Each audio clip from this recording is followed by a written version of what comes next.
Good afternoon, everyone, and welcome to our Admitted Student webinar focused on our current students and their experience living and moving to DC.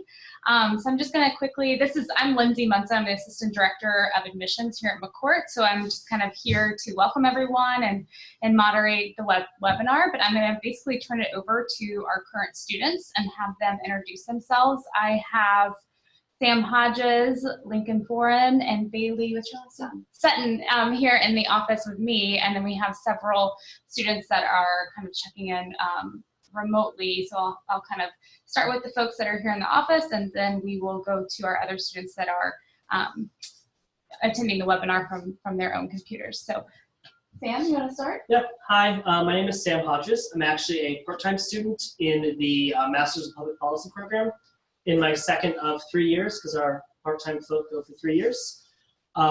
Because I'm part-time, I've actually lived in DC for about 5.5 years. First moved here, lived in some group housing, and I currently have my own place in Southwest DC. So after 5 years of moving around DC, I'm quite familiar with neighborhoods, and I'm more than happy to give any kind of advice you need on how to get around the city or different places to live that might not necessarily be in Georgetown. So I'm Lincoln Foran. I'm a first-year MPP student. So in my second semester here, I live in Georgetown, so I can give some perspective on what it's like to live closer to the university. And I'm Bailey. I'm also a first-year MPP student. I moved here from New York, so I can give some info on that. And I'm currently living in Arlington and commute using the metro or the shuttle. So if you have questions about commuting, I can definitely give you all that info. Awesome. Isabel, do you want to introduce yourself quickly? Yes. Hey, everyone. My name is Isabel. I'm from Colombia, South America. I'm currently an MIDP student, a Master's in International Development Policy.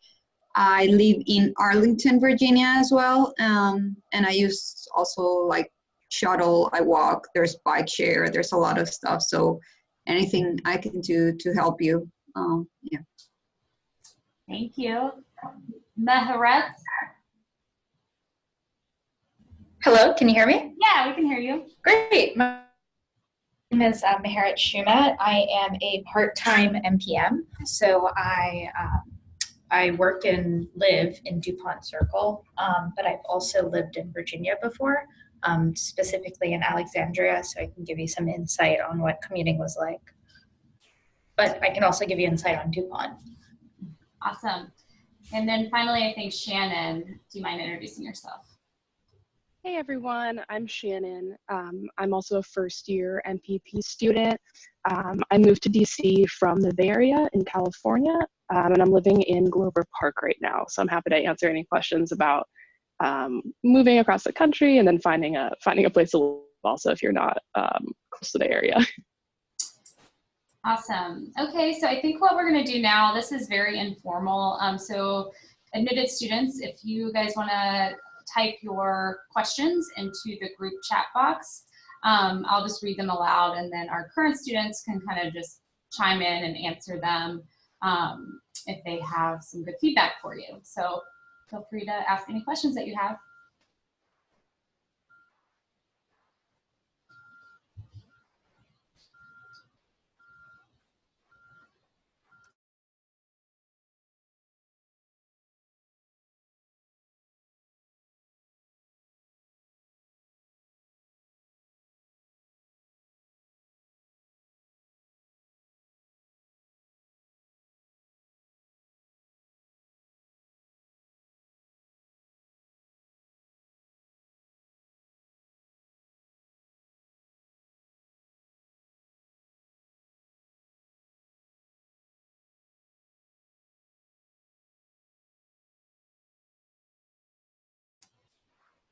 Okay, so our first question we have is the students asking, are there any tips for budget planning when you are moving to the DC area?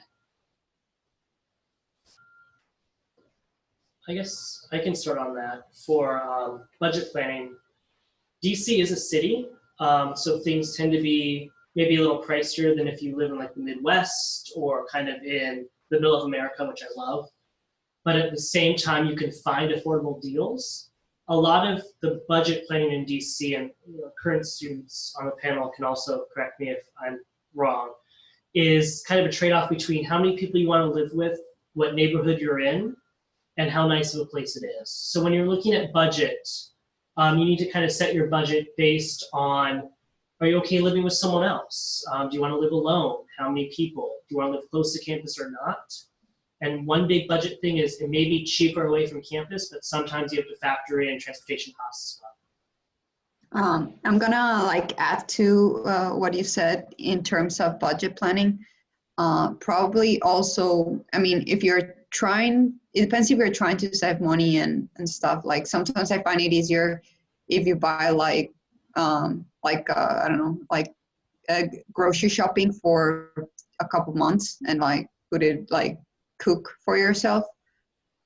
That's a good way to save if you're planning to save, but there's a lot of options on campus as well if you want to eat over there. It just depends on what you're up to, giving up. If you prefer food outside or not, there's options. And also it also depends if you want to, what you were saying, if you want to live by yourself or with more people. Of course, with more people it's cheaper because you divide the costs. But again, it's, yeah. Anybody else have anything to add? Okay, our next question is, someone's curious why you all chose your different locations, so the different neighborhoods and how you kind of narrowed it down, I guess. I can, oh, go ahead.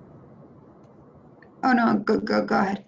Okay, so essentially I was living in I can't hear.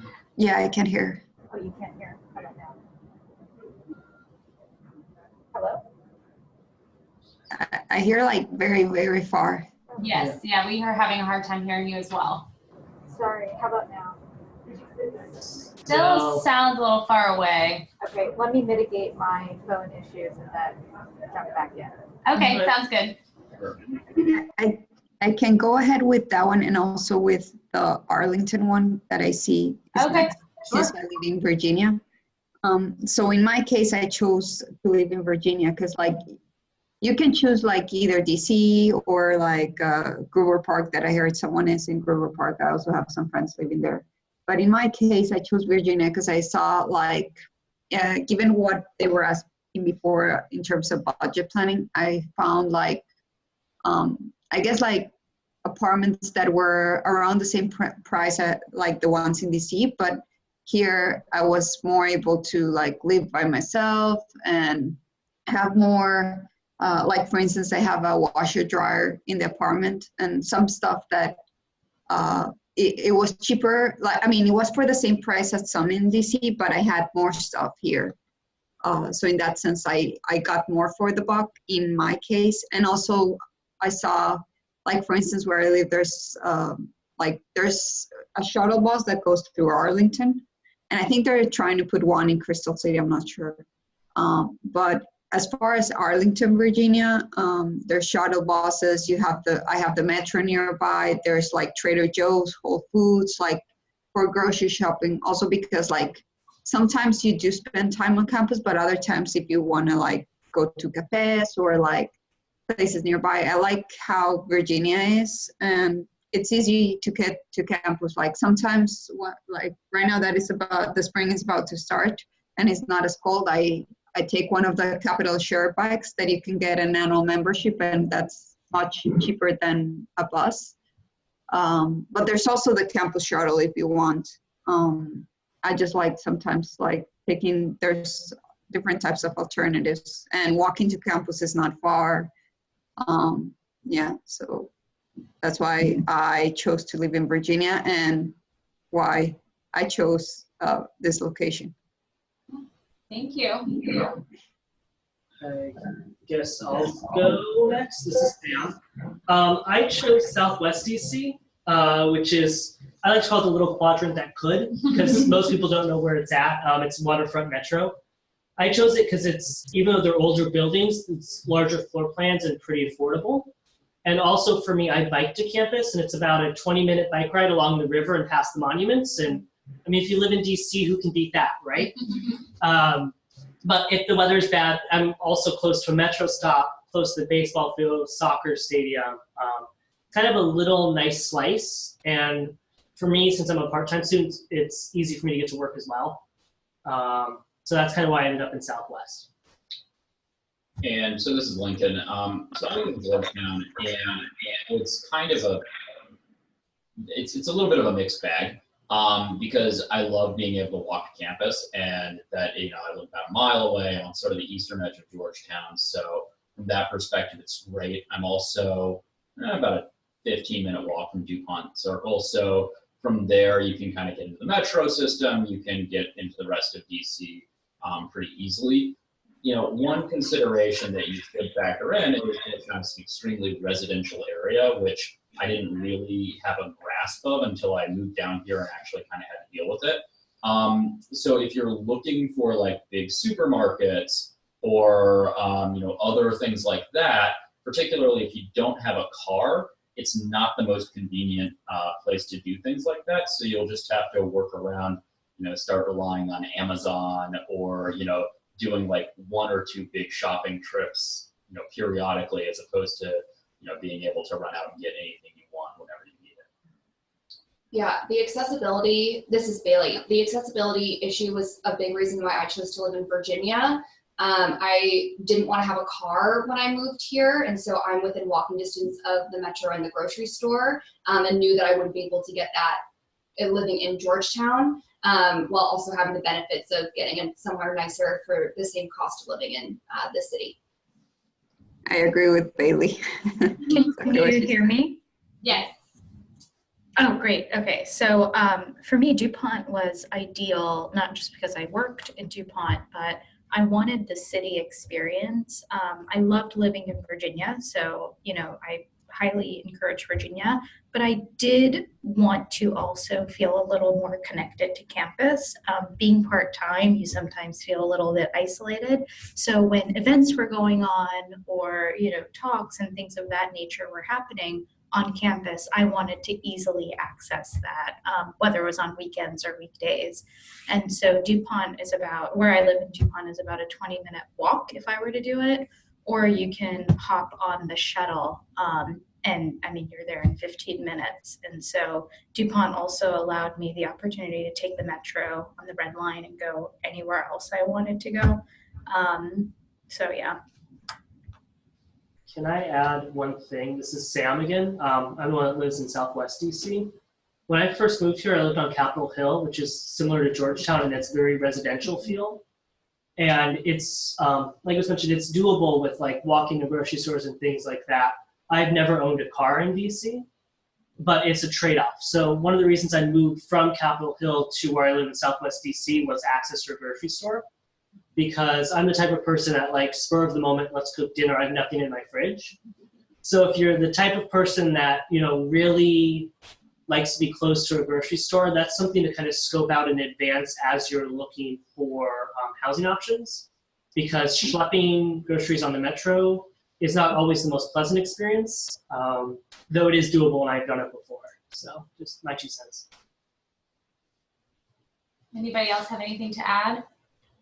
I can jump in about Glover Park because it's also definitely very Shannon, I think you're breaking out a little bit, so we're having trouble hearing you. Hello? Oh, sorry. No, that's okay. It's just kind of a little bit. Can you hear me? A little better, yeah. No.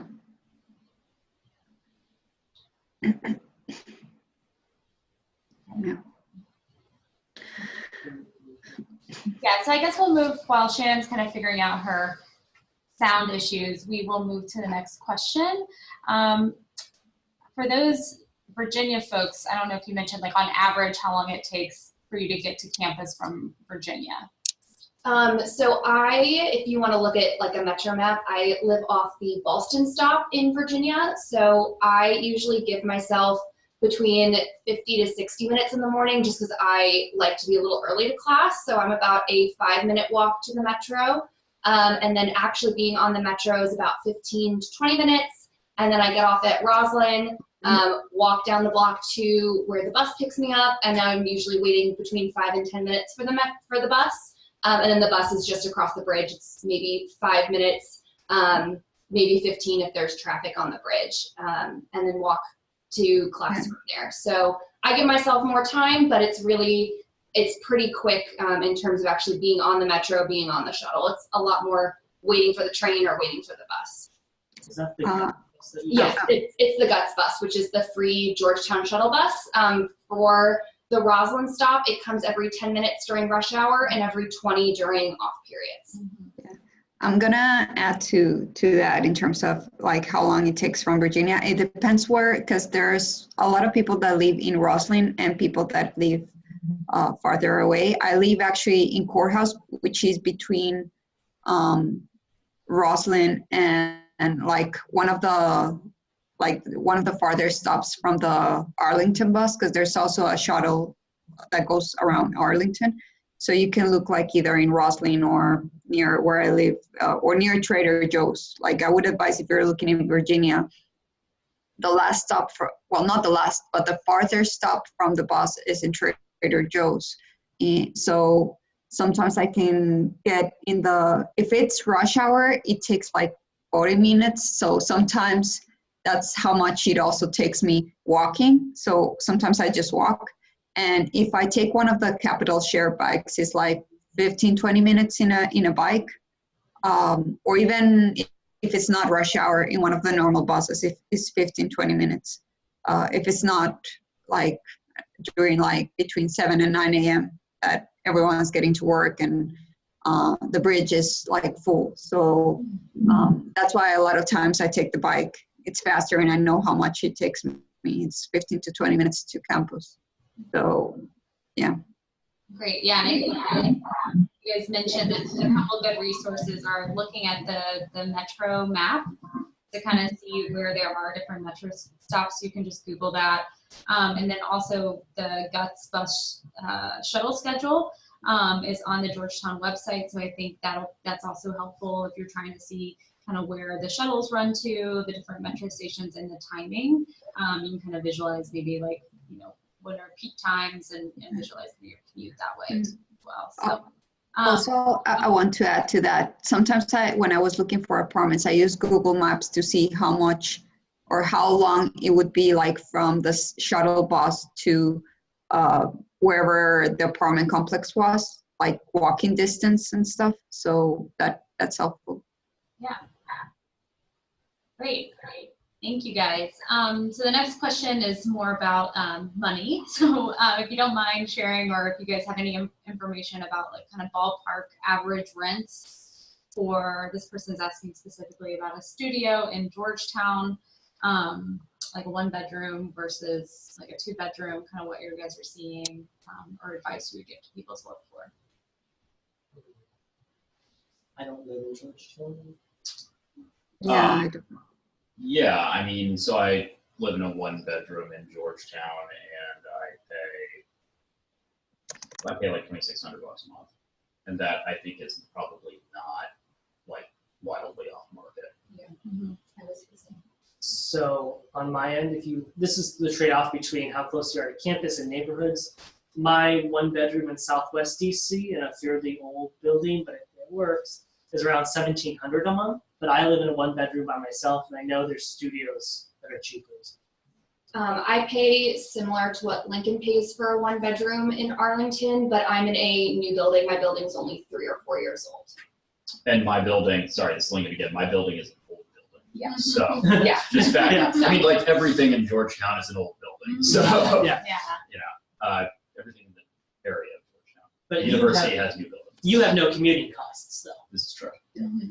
So I live in a 1-bedroom in DuPont, and I pay $2,300. It's an older building, but like someone said earlier, the trade-off is you live closer to campus. So as you can imagine, if you're in the district, the closer you live to campus, the more expensive it's just going to be. But I will make the pitch, if you live far away from campus, there are ways to get to campus that aren't too horrible. Like the metro system, the GUTS bus. I think if you live in the district, you're never more than, say 45 minutes to an hour from Georgetown if you live close to any metro line. Mm-hmm. It's just kind of taking a factor. And I cut someone off, I'm so sorry. Also, I don't know if it's helpful for budgeting, but like I said, I live off the Ballston stop, and my actual metro fare is between $2 and $2.50 each way, depending on if it's peak time or not. Sorry, one other point just to make, just for anybody who's thinking about bringing a car to DC, you probably don't want to be in the habit of like driving your car to campus every day. I think that the traffic in Georgetown, particularly because there is such limited mass transit here, makes it probably more of a hassle. So, probably want to put it. And you have to pay on campus. So there's no student pass, and I think it's more expensive during the day than the evening. But the parking rates and all that information is on the website as well. Yeah. Also, like around Arlington, like if it's just a studio, like I'm looking right now at some places from the same company that I have the apartments. I live in a 1-bedroom, but if you're looking for studios, there's some from $1,357 starting at that. So, yeah, it depends. It could go up to, I don't know, someone said like $2,000 something. If you want a 1-bedroom, I don't know. Do they have access for like off-campus housing website yet? Yeah, so I don't know so you guys are going to be getting emails from our Associate Director of Student Affairs, and she will be sending out resources from our off-campus housing office that kind of gives it different resources and tips and tricks on how to find housing if you're moving to the area. So you will be getting more information that they provide, but this is just kind of more like an informal, how did you guys navigate the process? So I guess to kind of like follow up, probably on timing, how far in advance did you guys start looking for places, and when did you actually like sign a lease prior to starting orientation? So my job finished up in early May, and so by, I believe it was end of May or early June, I was living in New York with my parents over the summer, and so we came down around then to start looking at some different buildings and some different options, and that was when I toured the building that I live in and signed the lease, I believe in July for an August start date. But most buildings around here know 60 days in advance for when things are coming up onto the market. So that's about 2 months out is when you should start looking. Yeah, and so this is Lincoln. So what I did, my job also went until the very start of June. At the end of May, I came down to DC, really using the resources that Lindsay just mentioned. Sort of there's a very helpful website. It'll refer you to some listings, some real estate companies, property management companies, et cetera, that you can get a start with. And I just came down here for a day or two and kind of went to places. And the nice thing is that Georgetown, their resources kind of indicate like these are landlords, these are reputable landlords. And so if you start to look at some of the properties that they list, and then they can refer you to other places that they may manage, et cetera. So I was able to sort of fill out a day, find an apartment, and get the paperwork and sign it shortly for. I signed it for like an end of June start date, and then it was kind of back and forth over the summer. So that's probably I'd suggest you think about it that way. Are you guys able to hear me now, or is it still? No, we can hear you. Oh, perfect, cool. So I had to work straight through July, and then I moved here in August, so it was a little crazy. But basically in June and July, I started looking on Craigslist for rooms because I was like totally fine with having like a roommate or two, just based on how I lived in the Bay Area. So I like Skyped a bunch of people, and like a lot of people were really nice and like were sending me like videos of the apartment and doing like walkthrough tours because I just didn't have the time to fly over to DC and like take the time to check out different neighborhoods. So that actually worked really well. I found that people were super, super nice and really accommodating to the fact that I like wasn't in the area. But I definitely would recommend looking at least like 2 months before, starting to get an idea of like at least the neighborhood or like the price range that you want to start looking into. Yeah, and I would say, you know, once you start looking, it is good to like narrow things down and have the budget. I think those are really good tips. But once you actually start looking at places, I think the market is very, like, things turn over a lot, so people are kind of quick to jump on things. So basically, when you start looking, you could possibly sign a lease pretty soon that day. So I don't think you need to worry about that taking a long time. I think it's like narrowing down and figuring out kind of where, but the process of actually signing a lease can kind of happen pretty quickly. I can say from my experience, when I used to live in houses with like other people, it was the Craigslist style, finding someone. There were times where I would go to a house and they would say, "You're the first person tonight. Do you like it?" And I'd be like, "Yeah, it seems right." They're like, "Okay, well, I have 2 others. Do you want it before we show it to them?" So there are times when there's people laughing. There are times when it moves quick.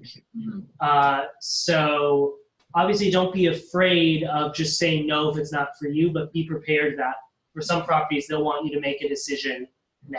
Yeah, and put in a deposit and sign the lease. So like the application. go to every viewing with a checkbook in hand. That's probably some advice out there. Yeah, Lincoln again.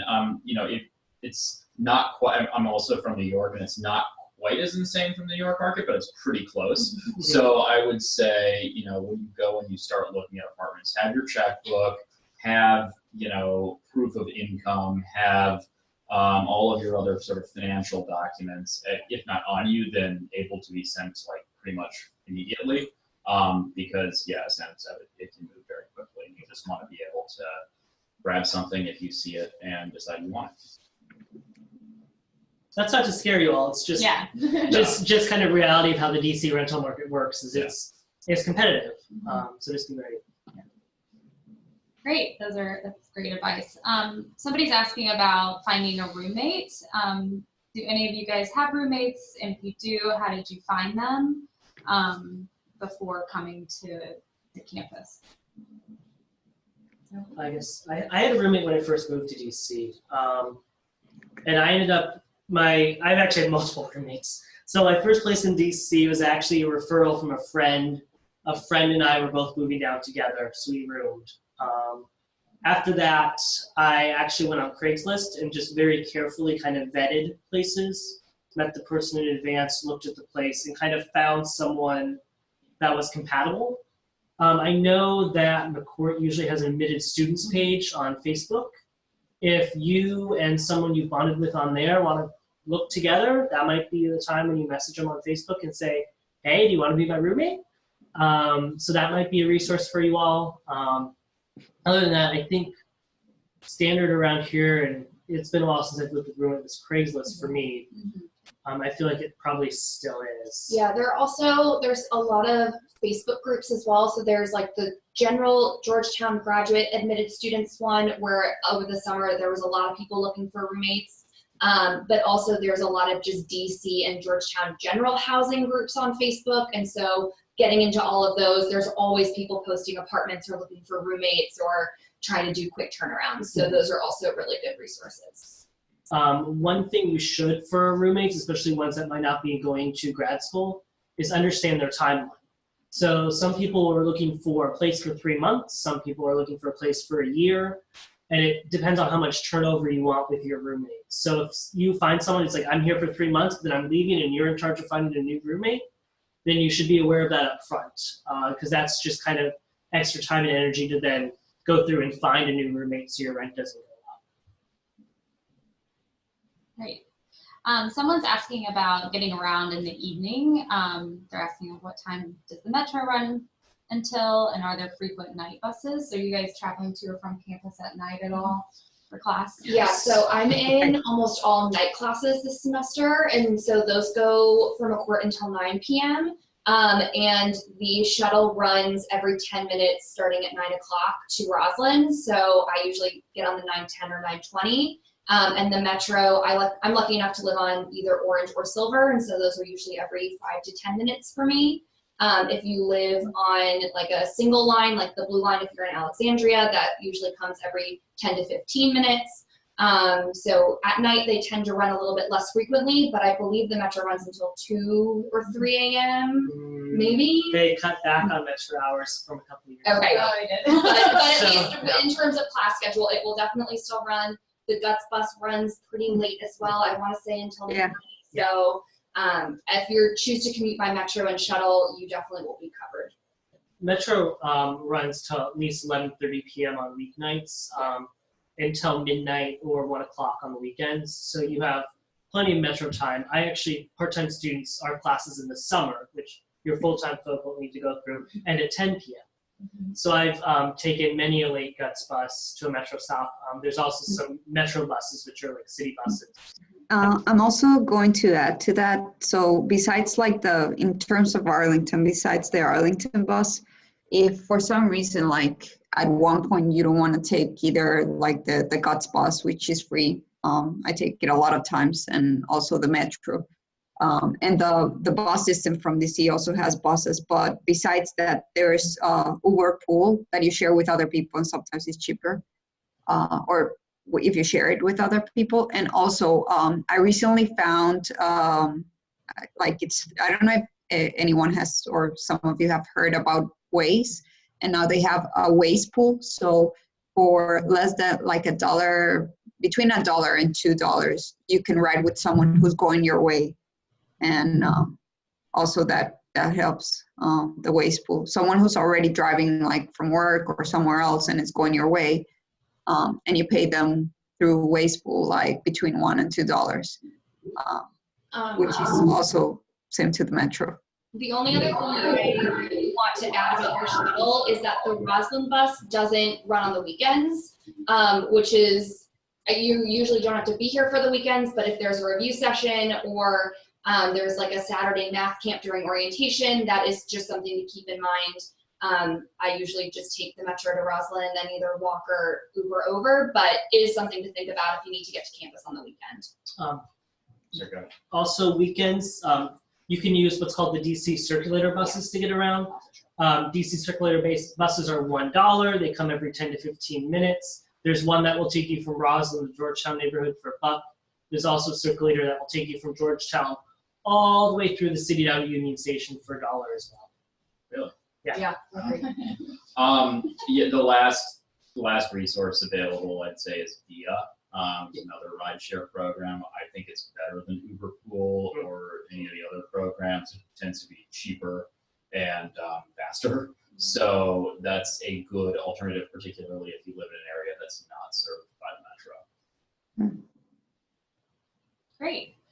Let's see, somebody's asking, do most people continue to live in DC during the summers, or do people take internships elsewhere? And, you know, if you are taking an internship elsewhere, what are you doing with are you subletting or that sort of thing? Does anybody have any experience with that? Does everyone here live? I can go. In my case, I'm an MIDP student, and for us, we are required to like do a summer abroad, or not abroad, like do a summer internship. So my summer internship was part-time in DC and part-time in Argentina. And I'll tell you, like a lot of people that went to do their full summer abroad, they just rented their apartment, because there's a lot of students from all over the US and different places, or people that are coming to DC just for the summer. So if you want, you can also make like, rent your apartment the time you're away. But if you work here, like if you find an internship here, because there's also people from the MPP mostly that stayed here in DC, well, yeah, you can say, I don't know. Yeah. So our next question is, where do students usually meet for group assignments? Lincoln here. Old North Student Lounge is a favorite perennial. So that's actually kind of Old North, where sort of all of the administrative functions of McCourt are housed.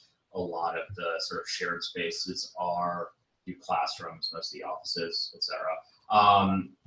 Also the car barn, which is another building on the Georgetown campus. They're slightly separated by about a block or two from like the main campus, but right there in the middle of things.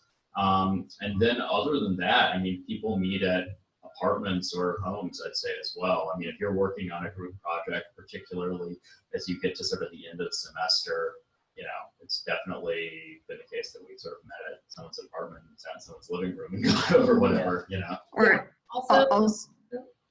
Sorry, there's also a great coffee shop in Roslyn that has a lot of tables and space to meet. I've met at before. There's also a lot of like lunch type restaurants over there as well, since there's a bunch of office buildings. So I personally find the choices over there better than the ones in Georgetown. So that's also another good spot to meet.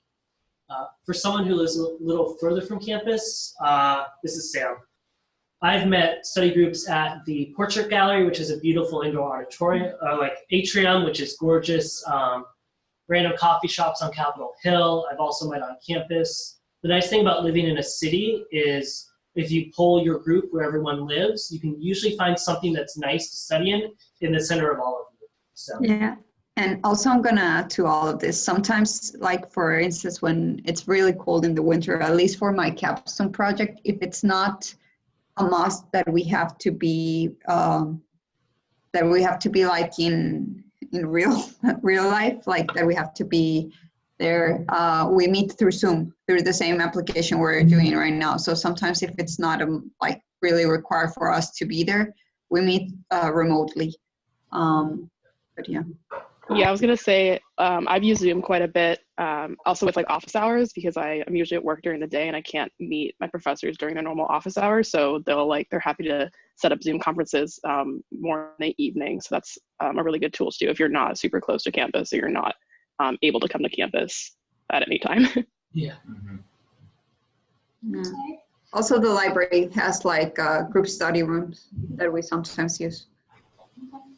Great. So it looks like we're kind of getting, well, we guess we have another about 20 minutes or so for the webinar, but oh, go ahead. Oh, I saw one question that I think we haven't addressed. It said, how much do you travel to events, conferences that aren't held in around Georgetown? Is that something we should factor in? I can, as a part-time student, maybe I could help a little bit on this because I'm not, so a lot of part-time students have jobs elsewhere. I have friends that work at government agencies on the mall. I have friends that work on the Hill. And a lot of the events that happen on campus, surprisingly, and full-time people can correct if I have a misunderstanding, happen kind of at night on class days. So you're usually kind of already on campus. A lot of groups meet after classes end at like 9 p.m. sometimes on the weekdays. And there's a lot of events on campus the weekends. I feel like those are kind of saved for larger conferences, and those happen maybe every once in a while, and then you can use the transportation resources we talked about earlier on how to get around on the weekends when the guest bus might not be running as frequently. Okay, and in my case, I actually, when I travel on the two events, like for instance, right now the spring meetings are coming up, the IMF spring meetings, and sometimes I just go there, or I go to, since our capstone project is with the World Bank, sometimes I travel to the World Bank, and if it, like I said, if it's nice out, if it's not winter, sometimes I take the Capitol Share bike from campus to the World Bank, and it's easy, but you can also take the public transportation. Depends where you're going outside of campus. Like if it's near DuPont or Roslyn or something, you can take the shuttle, but if not, there's also buses. There's a bus on M Street that goes to Farragut West and stuff. If you need to go to World Bank, also if you need to go to for instance, the IDB or different international organizations, there's plenty of ways to go around. Besides, for full-time students on campus, I find a lot of the events are around when classes are. So if I'm usually already here for class, so I either come a little bit early or I stay a little bit late to go to certain events or speakers or whatever it is. I find that I have never really have significant conflicts with any of that, or find myself having to drag myself to campus on Friday when we don't have class. There usually are Monday through Thursday, which is nice. people want students to attend events, and because of that, they try to schedule events when students want to attend. Yeah. And not many students want to go to campus on a weekend for an event. So. Okay, one question. If you don't mind going back to the housing issue, is it difficult to rent an apartment if you're an international student? Do the landlords require like certain terms of guarantees or deposits? So is it different for an international student than a domestic student? Actually, I don't know if we have any well, Isabel, are you familiar with that?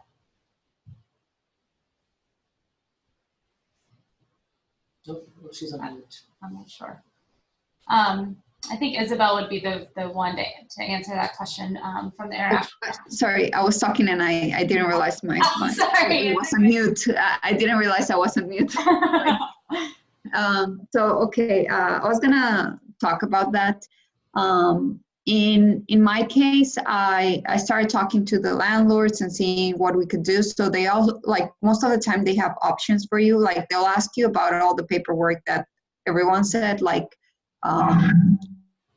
you, in my case, I had to have some insurance with the apartment and like a guarantor, like someone who would like back me up, which was, in my case, was my dad.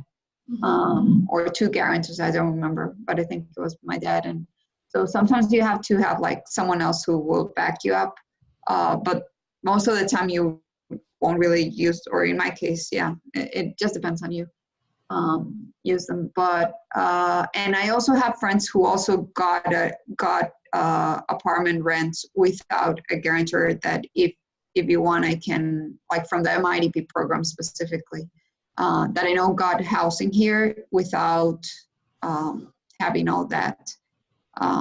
But most of the time for me, like you need to have paperwork back home, but I did everything from Colombia. So I don't know if that helps.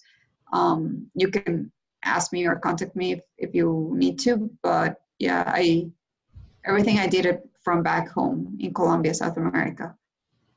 Even talked to them. They sent me even, like, there was an electronic lease, so it was an electronic sign, but it all worked out. So as soon as I got here, I was able to like have the apartment. Of course, I didn't have furniture that, like for the first week, I had to stay somewhere else. Like you can rent like one of the vacation places or something. Like it doesn't have to be a hotel. It can be an Airbnb or something while you buy like furniture. But there's also like websites, I think, where you can rent furniture. For me, I did some calculations, and since I was going to be here for 2 years, it was cheaper to buy furniture than rent it for 2 years.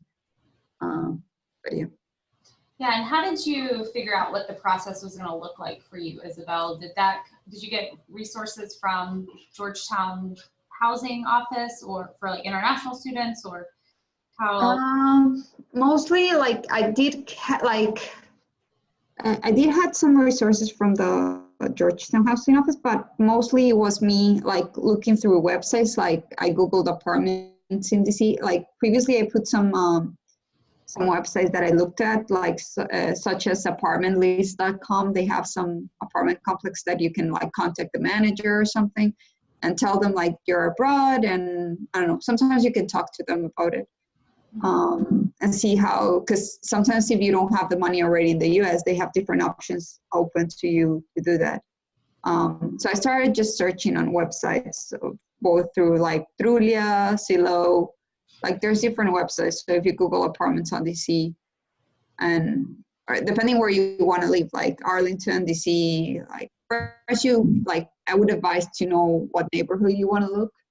But the apartmentlist.com website, I thought it was really helpful for that. Great, awesome.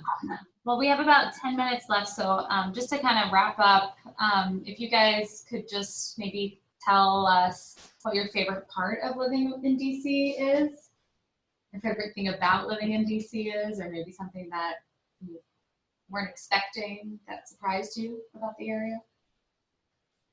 I guess I'll go first. I feel like I'm the one that always goes first. This is Sam again. What I really like about DC is how, oh, hold on.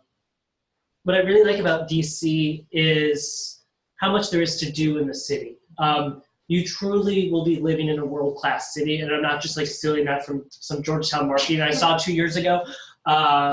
It really is a cool place to live. There are free museums, there are free events. The embassies open in the spring, so you can do a tour of the embassies. If you want to go take a beautiful sunrise or sunset picture, you're minutes from the mall. It's gorgeous. And that's just something you don't get in a lot of places in the United States, is that kind of, it's lots of things to do in a beautiful setting. That's Washington, D.C. in a nutshell, and that's why I love living here. So, Lincoln here. I mean, I think that all of the things Sam said are very good. You know, I think, so I moved from New York, another big city, but a very different kind of big city. DC has a lot of history and a lot of charm to it that, you know, don't exist in the same kind of way that they do in New York and many other places. So that's certainly, you know, from an aesthetic and from a lifestyle perspective, that's definitely true. Another thing that I can definitely say, and this is a real strength of Georgetown's, is you are, you know, you're at a public policy school and you're integrated into probably the biggest city in the world, and definitely in the United States for public policy in practice. And so just the access that you have to policymakers, people who have worked in government in the past, and probably will in the future, is significantly greater here than I think that you really do get in any other city. And not just, you know, Georgetown happens to be in DC, but Georgetown is integrated with DC in a way that I don't think many other places are. You know, the number of people who come to campus, the ability with which the university can put people in interesting places off campus, you know, that's really hard to beat. And so, you know, there's the lifestyle, there's the comfort, there's the attributes that are, you know, pleasant about it all. And then just from a professional and academic perspective, I mean, it's really hard to top this. Yeah, I think my two favorite things about DC so far is that it's a really young city.